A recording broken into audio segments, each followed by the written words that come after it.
नमस्कार दोस्तों,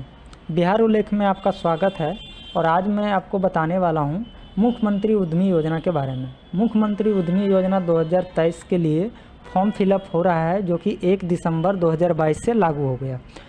फॉर्म भरने से पहले आप इन चीज़ों के बारे में समझ लें कि कौन सा बिजनेस आपके लिए बेहतर होगा। इस योजना में आपको 10 लाख के लोन मिलता है, जिसमें कि 5 लाख के छूट मिलता है। अगर आप पुरुष हैं तो 1% का ब्याज दर भरना होता है। अगर आप महिला हैं तो आपको सिर्फ 5 लाख का ही पे करना होता है, जो कि मंथली गवर्नमेंट तय कर देता है कि आपको 5,000 का भरना है या 6,000 का भरना है या 7,000 का प्रति मंथ पे करना है। ये किया गया होता है। अब इसमें मैं बताता हूँ कि मुख्यमंत्री उद्यमी योजना में आप कौन से ट्रेड को लें जो कि आपके लिए बेहतर होगा, क्योंकि इसमें कुछ प्रोजेक्ट ऐसे हैं जो कॉस्टली आते हैं, कुछ प्रोजेक्ट ऐसे हैं जो आपके रॉ मटेरियल थोड़ा कठिन हो जाएगा मिलना, कुछ मशीन ऐसे हैं जिनके लिए आपको मशीन भी हो जाएगा, रॉ मटेरियल भी हो जाएगा, लेकिन कारीगर नहीं मिलेगा। तो ये निर्भर करता है आपके ऊपर कि आप एक शहरी क्षेत्र से बिलोंग करते हैं या ग्रामीण क्षेत्र से। अब देखिए, इसमें क्या है कि बहुत सारे ट्रेड दिए गए हैं, जिसमें कि टोटल 49 मशीन का लिस्ट है। अब मैं इन 49 मशीन की लिस्ट के बारे में आपको बताता हूँ। जैसे कि आप यहाँ पे देख रहे होंगे, आइसक्रीम उत्पादन के लिए हो गया, आपका आटा सत्तू बेसन मशीन के लिए हो गया, इलेक्ट्रॉनिक्स के लिए हो गया, आपका ऑटो गैरेज के लिए हो गया, आपका कंक्रीट मिक्सर मशीन के में जो भी ईंटा बनता है आपका, उन मशीन के बारे में हो गया, कंप्यूटर हार्डवेयर के लिए हो गया, कसीदाकारी के लिए हो गया, आपका कॉर्नफ्लेक्स का हो गया, कूलर मैन्युफैक्चरिंग का हो गया, कृषि यंत्र निर्माण के लिए हो गया, आपका केला का रेशा निर्माण का इकाई के लिए हो गया, गेट ग्रिल के लिए हो गया, लेदर एंड रेक्सी का जो बैग बनता है उसके निर्माण के लिए हो गया, चमड़ा लेदर शूज़ के लिए हो गया। ये सारे अलग अलग तरह के टोटल 49 मशीन का लिस्ट गवर्नमेंट ने तय किया है, जो इन 49 मशीन में ही कोई एक मशीन को आपको सेलेक्ट करना है, यानी एक प्रोजेक्ट सेलेक्ट करना है और उन प्रोजेक्ट से रिलेटेड आपको फंड आएंगे और उसी में आपको काम करना है। तो मैं आपको ये बताना चाह रहा हूँ कि आप जो भी प्रोजेक्ट को ले रहे हैं, उस प्रोजेक्ट को लेने से पहले आप इन चीज़ों को समझ लें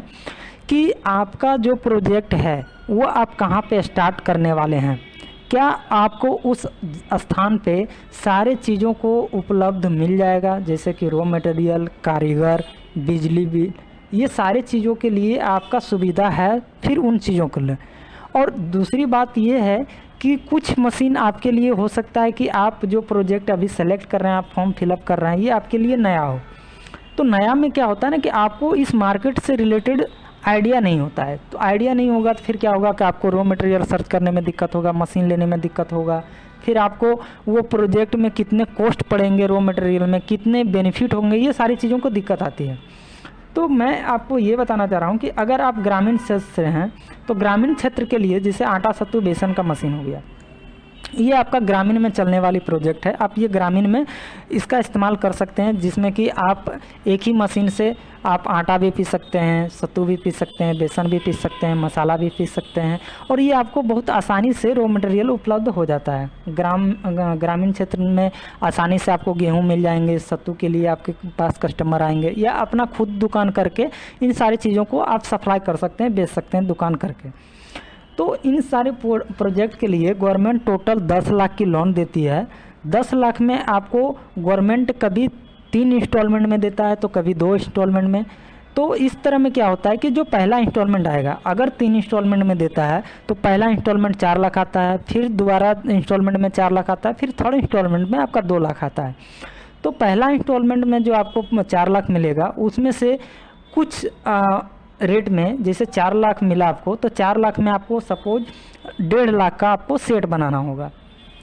और 2.5 लाख के लिए आपको मशीन खरीदना होगा। तो 2.5 लाख के मशीन में आपको कुछ मशीन लेना पड़ेगा और टोटल मशीनरी जो होता है वो 6 लाख को गवर्नमेंट बताता है कि 6 लाख का आपको मशीन लेना है और 4 लाख में आपको 1.5 लाख का आपको सेट बनाना है और बाकी अमाउंट का आपको रॉ मटेरियल लेना है। तो सीधी सी बात यह है कि अगर आप फ्रेशर हैं, अगर आप कभी बिजनेस नहीं किए हैं इस फील्ड से रिलेटेड, तो आप वैसे प्रोजेक्ट को सेलेक्ट करें जो आपको आसानी से आपको कारीगर मिल जाए, या आप खुद से कर रहे हैं तो वो आसानी से आपको हर चीज़ का उपलब्धि आपके स्थान पे हो। और अगर आप पहले से काम कर रहे हैं और इससे संबंधित आपका प्रोजेक्ट है तो फिर आप इसी प्रोजेक्ट को सेलेक्ट करें ताकि